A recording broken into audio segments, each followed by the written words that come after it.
Bienvenidos de nuevo al segundo vídeo de la sección de estudios bíblicos.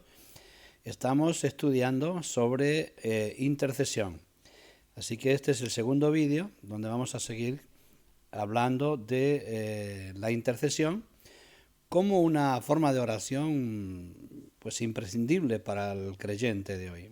Más que orar, necesitamos ser hombres y mujeres intercesores porque hay muchas situaciones, muchos problemas relacionados con los hombres, con la humanidad, y necesitamos ser hombres y mujeres sacerdotales, realmente que intervengamos en medio de esta justicia que Dios va a aplicar más tarde, más temprano, pero evidentemente procurando que sea lo menos severa posible para la mayoría posible. Así que esperamos que con este estudio podamos aprender y trabajar en esta área del ministerio de la intercesión para bendecir a aquellos que nos rodean. Recuerda el like y la suscripción porque nos resultará interesante, ¿vale? Así que vamos adelante, nos habíamos quedado, vamos a pasar a la segunda pantalla, y nos habíamos quedado en la vida de Abraham. Entonces vamos a buscarlo porque estamos un poquito lejos, creo, todavía. No, estamos aquí, ¿ves? Aquí nos habíamos quedado y aquí vamos a continuar nosotros este estudio. Bien, Abraham es considerado el amigo de Dios, es al único personaje de la Biblia que se le da esa categoría, ese título de ser amigo de Dios, de tal manera que Dios, vamos a ver cómo dice algo que es sorprendente para cualquier humano en esta vida. Así que vamos a verlo con claridad en la manera en que el Señor habla con él. Bien, vamos a ver, en Génesis capítulo 18, versículo 17, ahí te doy tiempo para que vayas a la Biblia, aunque tenemos escritos también los textos aquí. Dice, el Señor dijo, ¿encubriré yo a Abraham lo que voy a hacer? Bien, esta historia está relacionada con el camino que llevaban los ángeles para anunciar la destrucción de Sodoma y Gomorra.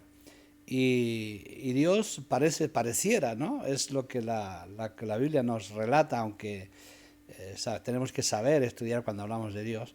Es como su conciencia no le deja tranquilo. Dice, ¿voy a hacer yo destruir Sodoma y Gomorra sin anunciar a mi amigo Abraham qué es lo que voy a hacer?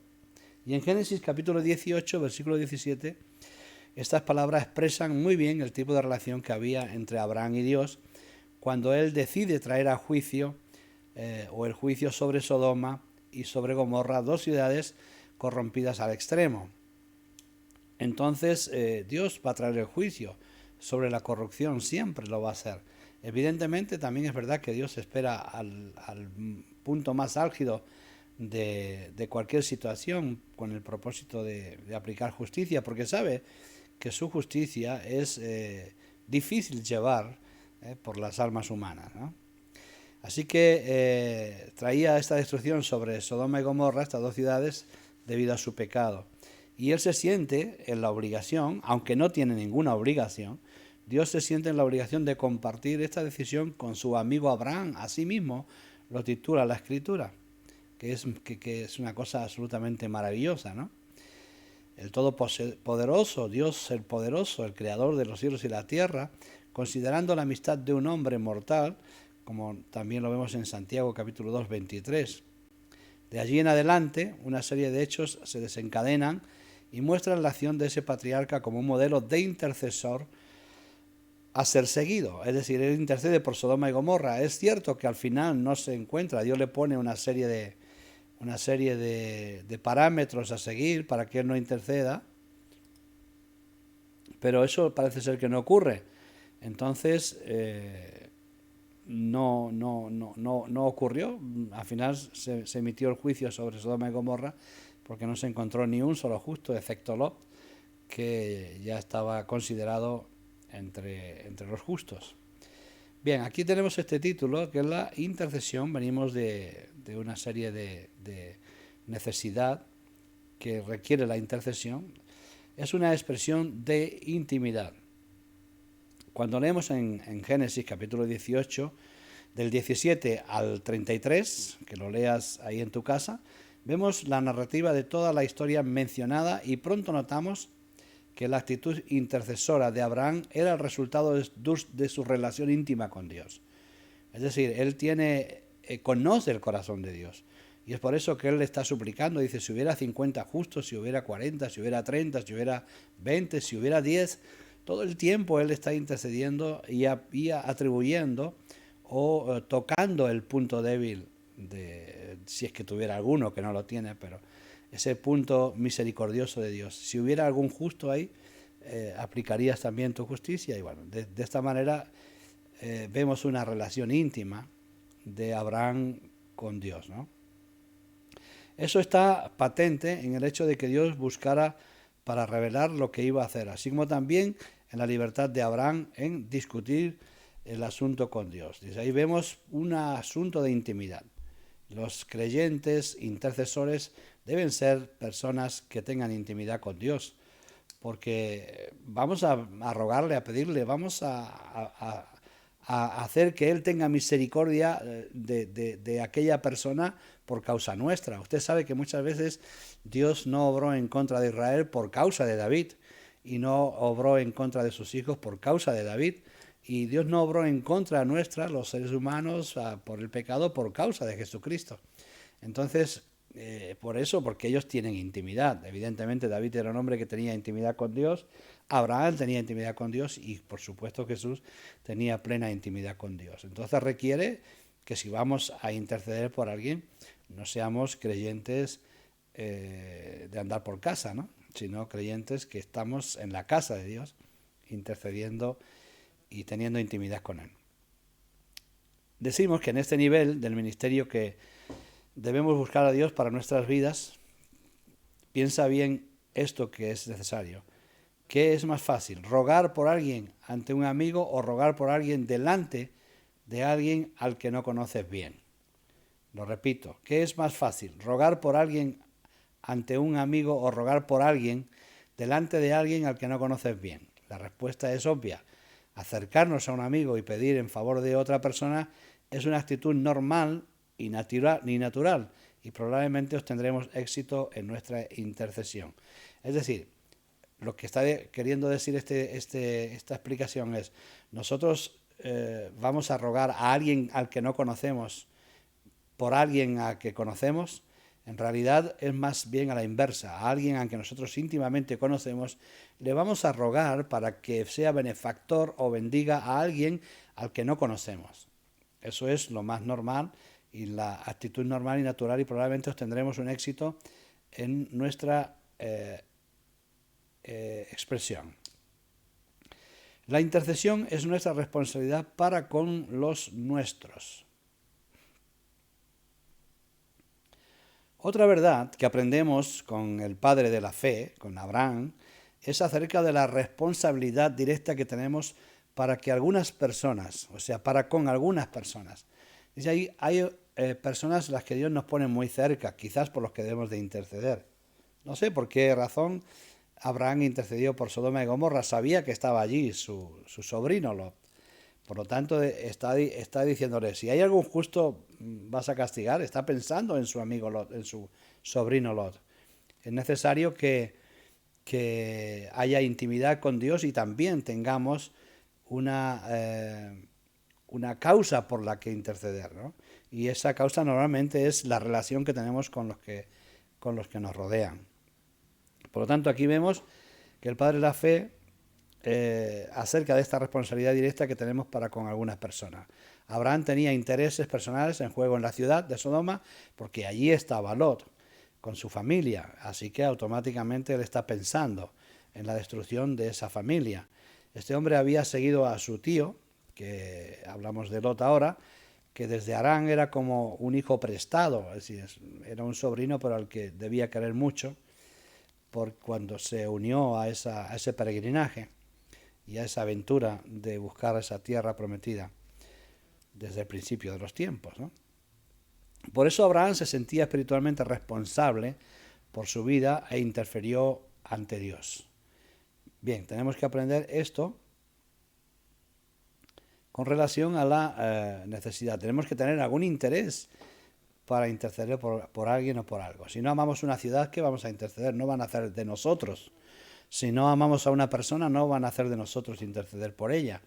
Es necesario que por eso también tengamos un corazón que alberga y recluta personas que tienen necesidades espirituales especialmente para poder dedicarnos a la oración, a interceder, a cumplir la misión, que fue lo que Cristo hizo. Se acercó a los apóstoles, a los desvalidos, a los leprosos, a los ciegos, en fin, a los que tenían dificultades.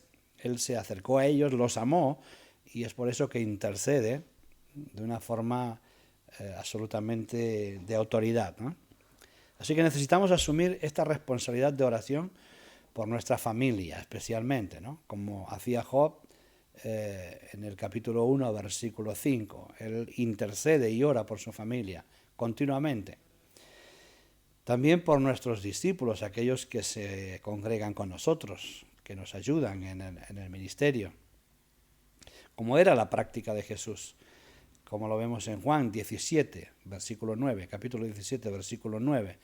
Ahí vemos a Jesús interesado por sus discípulos. También por nuestros líderes espirituales, aquellos que trabajan en la misión, como aconseja Hebreos, capítulo 13, versículo 7, que también vamos a leer, como está ilustrado en la postura de Aarón y de Ur, para con Moisés, que le sostienen sus brazos en su batalla, allá en esa batalla en Refidín. Ellos se comprometen con Moisés en esa guerra, en esa batalla espiritual y en ese momento también física, de tal manera que les sostienen los brazos y junto con él está intercediendo para que esa guerra tenga un buen fin.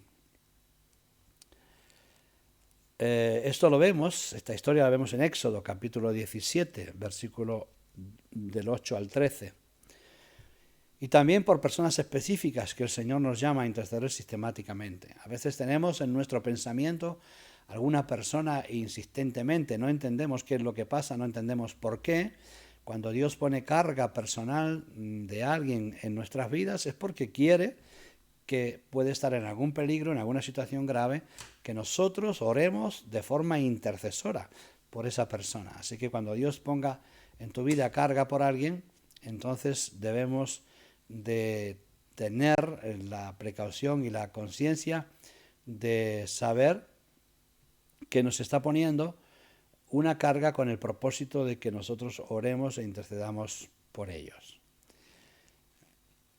Necesitamos tener claro que el ministerio de la intercesión es un ministerio absolutamente necesario en la iglesia, necesario en la familia, y es un ministerio evidentemente para personas que han madurado, que han crecido, y invitamos a la iglesia a crecer y a madurar en todas las áreas, de manera que seamos efectivos, seamos hombres con los que Dios quiere contar. Seguro que por esta ciudad de Guadalajara Dios tiene una carga específica que quizás no estamos ni siquiera discerniendo.